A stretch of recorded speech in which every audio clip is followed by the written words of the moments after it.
नमस्कार दोस्तों, स्वागत है आपके अपने YouTube चैनल संस्कृत अड्डा पर। दोस्तों, आज की जो वीडियो इसमें हम करेंगे महर्षि बाणभट्ट का जीवन परिचय और उनकी रचनाओं को। और ये जो यहाँ पर इनका जो जीवन परिचय और जो रचनाएं हैं आपके सभी एग्जाम के लिए महत्वपूर्ण है, क्योंकि कोई सा न संस्कृत का कोई सा भी एग्ज़ाम हो, सभी में इनके जीवन परिचय के बारे में और इनकी रचनाओं के बारे में ज़रूर पूछा जाता है। तो एग्ज़ाम की दृष्टि से जो है यहाँ पर ये वेरी इंपॉर्टेंट रहेगा। और अगर आपने हमारी पहले वाली वीडियो नहीं देखी है तो उसे आप आई बटन पर क्लिक करके देख सकते हैं, या फिर हमारे चैनल की जो प्लेलिस्ट है वहाँ पर जाकर आप ताकि जितने भी वीडियो सभी को आप देख सकते हैं। और वीडियो शुरू करने से पहले अगर आपने अभी तक हमारे चैनल को सब्सक्राइब नहीं किया तो सब्सक्राइब कर लें। और आप हमारा जो दूसरा चैनल है रीडिंग रावर्स के नाम से, इसे भी सब्सक्राइब कर सकते हैं, क्योंकि वैकेंसी से संबंधित जो भी महत्वपूर्ण न्यू वैकेंसी अपडेट जो होती है वो हम इस पर डालते रहते हैं। और इसका जो लिंक है आपको इस वीडियो के डिस्क्रिप्शन में मिल जाएगा, तो वहाँ से आप हमारे चैनल पर पहुँच जाओगे। तो आप इस चैनल को सब्सक्राइब जरूर कीजिएगा। तो अब हम करेंगे यहाँ पर महर्षि बाणभट्ट के जीवन परिचय के बारे में। तो संस्कृत साहित्य के जो मूर्धन्य कवि हैं बाणभट्ट, इनका नाम कौन संस्कृतज्ञ नहीं जानता है। उनके पूर्वज सोन नदी पर प्रतिकोट नामक नगर में रहते थे। संभवतः यह स्थान बिहार प्रांत के पश्चिमी भाग में स्थित था और उनका कुल संस्कृत शिक्षा में प्रख्यात था, अर्थात छोटे से लेकर बड़े तक सभी संस्कृत बोलते थे, जानते थे। बाणभट्ट का जन्म वात्सायन गोत्र में हुआ था। उनके एक पूर्वज का नाम कुबेर था। उनके कुल में विद्यमान व प्रचलित विद्याव्यसन का सहज अनुमान इस प्रसंग से लगाया जा सकता है कि इनके यहाँ पर वेद पाठी ब्रह्मचारी, अर्थात वेद का पाठ करने वाले जो ब्रह्मचारी होते थे, शंकित होकर वेद उच्चारण करते थे। अर्थात अगर उनको यह डर रहता था कि कोई इस बारे में यह न कह दे कि तुम इसका जो उच्चारण है ये गलत कर रहे हो, कि इनके यहाँ वेद पाठी जो वेद का पाठ करते थे ब्रह्मचारी, वो शंकित होकर वेद को उच्चारण करते थे, क्योंकि बाणभट्ट के घर में पिंजरे में बंद तोते ब्रह्मचारियों को उनकी गलतियों के लिए टोक देते थे। तो इसका अर्थ यही हुआ कि छोटे से लेकर बड़े तक, और यहाँ तक कि पशु पक्षी भी संस्कृत बोलते थे, उनके अच्छे ज्ञाता थे। कुबेर के 4 पुत्रों में सबसे छोटे पुत्र का नाम था पशुपति। पशुपति के पुत्र हुए हैं अर्थपति और इनके चित्तरभानु, और चित्तरभानु ने अपनी वंश परंपरा के अनुरूप सकल शास्त्रों में ये निष्पात थे। और चित्तरभानु ही यहाँ पर ये बाणभट्ट के पिता थे। बाण के बचपन में ही उनके सिर से माता पिता का साया उठ गया था और वे अनाथ हो गए थे। अनाथ बालक बाणभट्ट देशाटन पर निकल पड़े, अर्थात देश विदेश जो है घूमने के लिए निकल पड़े। देशाटन से ये संसारिक अनुभव और बुद्धि का विकास लेकर आए। अपने चचेरे भाई कृष्ण के आग्रह पर वे तत्कालीन राजा महाराज हर्ष के दरबार में उपस्थित हो गए। अब ये महाराज हर्ष कौन है? यह है वर्तमान में जो कुरुक्षेत्र है, कुरुक्षेत्र में जो थानेसर है वहाँ के राजा थे ये हर्ष, और इनके दरबारी कवि इनमें उपस्थित हुए। राजा ने उनकी विद्वता पर प्रसन्न होकर उन्हें अपना राजकवि बनाया और उन्होंने अपने आश्रयदाता के सम्मान में श्री हर्षचरित की रचना की।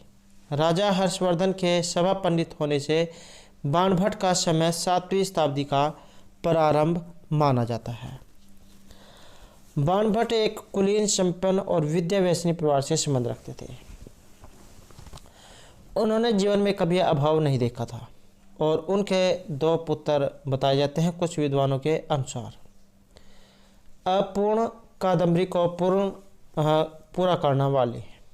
करने वाले बाण के पुत्र का नाम भूषण भट्ट है। अन्य विद्वानों का नाम पुलिन भट्ट मानते हैं। तो कहीं पर आपको ये भूषण भट्ट या फिर पुलिन भट्ट एक देखने को मिलेगा। और एक किंवदंती के आधार पर बाण भट्ट कवि मयूर के जमाता थे। जमाता आप समझ सकते हैं, जमाई। ये कवि मयूर शतक के रचयिता मयूर ही थे। तो ये जो मयूर शतक जो है ये कवि मयूर जैन के द्वारा लिखा गया है। और कुष्ठ रोग जो है उससे इन्हें निवृत्ति मिली थी। सूक्ति संग्रह और अलंकार ग्रंथों में बाण के नाम से अनेक उदाहरण प्राप्त होते हैं। इससे सिद्ध होता है कि उन्होंने अनेक ग्रंथों की रचना की है। परंतु आज बाण भट्ट विरचित 2 ही ग्रंथ उपलब्ध होते हैं। दोनों ही वेरी वेरी इंपॉर्टेंट है। पहला हर्षचरित है, दूसरे नंबर का रहेगा कादम्बरी। अब जब हम यहाँ पर हर्षचरित के बारे में देखेंगे। हर्षचरित जो है संस्कृत साहित्य में सबसे अधिक प्राचीन उपलब्ध आख्यायिका है। क्या है ये? आख्यायिका। और इस रचना में समास बाहुल्य प्राप्त होता है। इसमें है 8 उच्छ्वास। ये आपने याद रखना है क्योंकि एग्जाम में ये सरगांक, उच्छ्वास, आख्यायिका, ये इस प्रकार के क्वेश्चन जो पूछ जाते हैं। तो 8 इसमें उच्छ्वास हैं और कवि ने यह ग्रंथ अपने स्वामी के चरित्र को प्रकाशित करने हेतु लिखा है, अर्थात उनके जीवन चरित्र के ऊपर। उनकी कथा यहाँ पर बताई गई है। प्रथम उच्छ्वास में 21 श्लोक हैं। इसमें अनेक मान्य कवियों की प्रशंसा की गई है। इससे संस्कृत के अनेक कवियों का समय निर्धारण में सहायता मिलती है। स्पष्ट है कि बाण भट्ट के द्वारा उल्लिखित कवि बाण के पूर्ववर्ती हैं, अर्थात इनसे पहले के हैं, तभी इन्होंने इनके बारे में लिखा होगा। तत्पश्चात बाण ने अपना जीवन वृत्त यह विस्तार से लिखा है। इसमें वात्स्यायन वंश में जन्म, पूर्वजों के चरित्र आदि का वर्णन किया है। तत्पश्चात बाण ने अपने जन्म का वृत्तांत देकर अपने देशाटन का वर्णन किया है। हर्षचरित के द्वितीय उच्छ्वास में हर्ष के भाई कृष्ण के द्वारा बाण को समाचार प्राप्त होता है कि अनेक लोगों के द्वारा बाण के विरुद्ध किए गए दुष्प्रचार के परिणामस्वरूप महाराज हर्ष बाण भट्ट से अत्यधिक क्रुद्ध है, अर्थात गुस्सा है या क्रोधित है। तो इस समय तक बाण भट्ट अनेक सांसारिक अनुभव को प्राप्त कर चुके थे और अत्यधिक ज्ञान अर्जित कर चुके थे। बाण राजा हर्ष से मणितारा गांव में एक छावनी में भेंट करते हैं। श्री हर्ष उनकी विद्वता से प्रसन्न होकर उसे राज्याश्रय प्रदान करते हैं। तृतीय जो उच्छ्वास है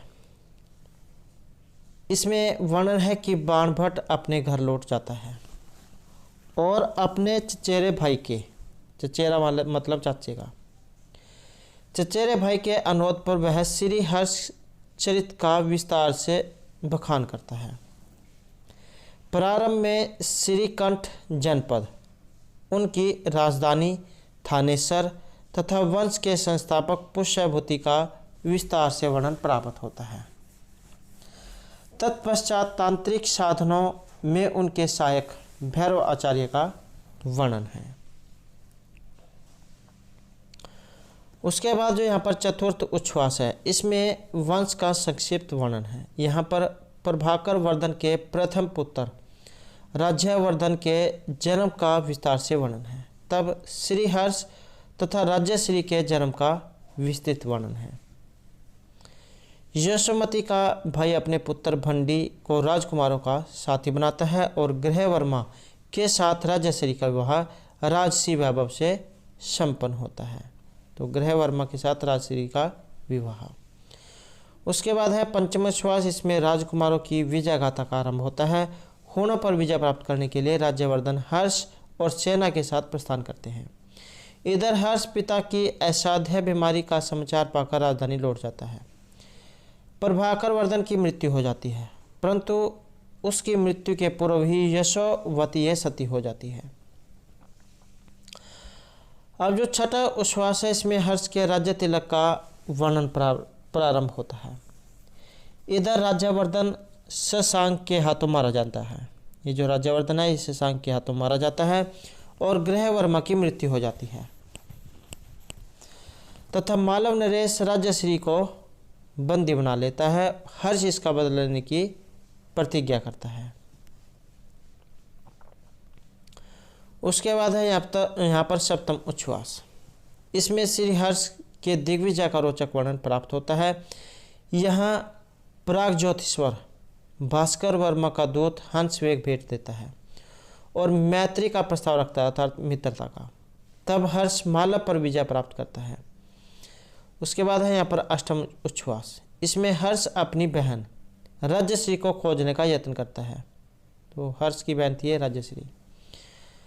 उसकी बहन अत्यधिक निराश हो चुकी होती है और वह मृत्यु का वर्ण करना चाहती है, अर्थात मरना चाहती है। श्री हर्ष उसे सांत्वना देते हैं।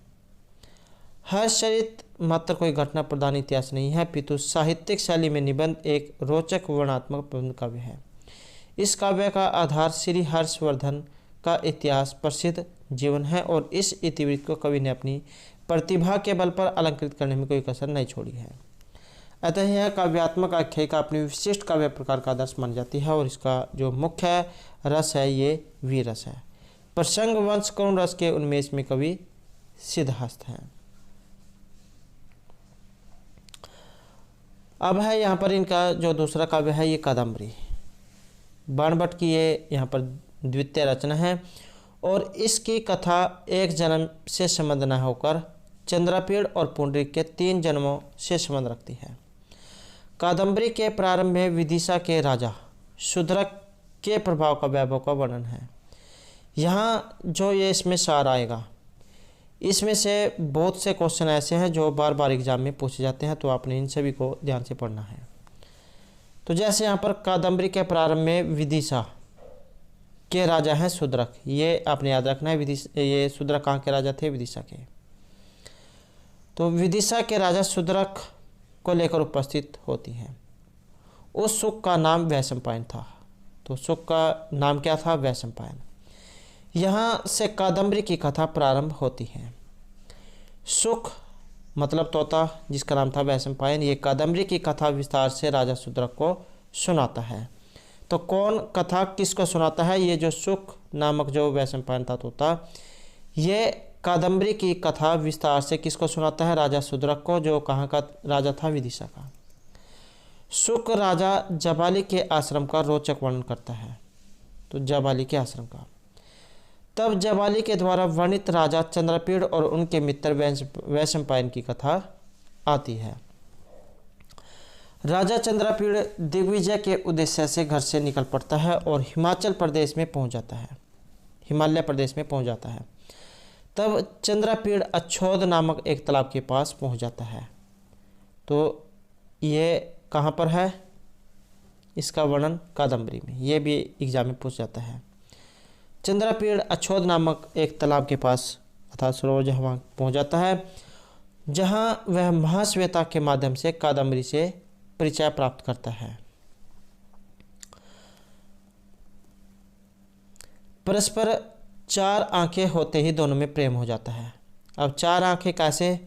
2 उसके प्रेमी की और 2 प्रेमिका की, दोनों में प्रेम होना, तो 4 आंखें होना। तो 4 आंखें होते दोनों में प्रेम हो जाता है। चंद्रपीड़ को राजधानी लौटना पड़ता है।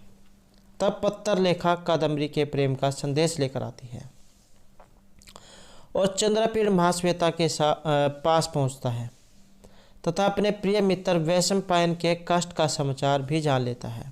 कादम्बरी के विवरण का अनुसार वैशंपायन महाश्वेता से प्रणय निवेदन करता है, अर्थात अपने दिल की बात कहता है, प्रेम की बात कहता है।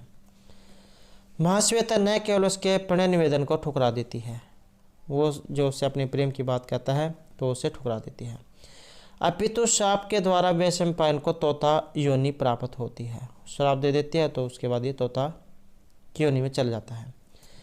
चंद्रपीड़ अपने मित्र की दुर्गति का समाचार सुनकर प्राण त्याग देता है। तो चंद्रपीड़ अपने मित्र की दुर्गति का समाचार सुनकर प्राण त्याग देता है और वह अगले जन्म में राजा शूद्रक बनता है। उसका मित्र वैशंपायन सुख के रूप में एक चंडाल कन्या के हाथों में पड़ जाता है। इस प्रकार शूद्रक और सुख अपने अपने पूर्व जन्मों का ज्ञान हो जाता है। इसके साथ ही दोनों का शरीर पात हो जाता है। शूद्रक चंद्रपीड़ के रूप में, शूद्रक तो बना फिर चंद्रपीड़, और सुख वैशंपायन के रूप में जीवित होते हैं, अर्थात उनका पुनः जन्म हो जाता है। तब पुंडरीक का महाश्वेता के साथ और चंद्रापीड़ का कादम्बरी के साथ मिलन हो जाता है। यह भी क्वेश्चन एग्जाम में पूछा जाता है। पुंडरीक की प्रेमिका महाश्वेता, या फिर कह सकते हैं इसका विवाह किसके साथ, पुंडरीक का महाश्वेता के साथ और चंद्रापीड़ का कादम्बरी के साथ मिलन हो जाता है। यह बाणभट्ट की सर्वोत्तम रचना है और इस संपूर्ण रचना के 2 खंड हैं, पूर्वार्ध और उत्तरार्ध।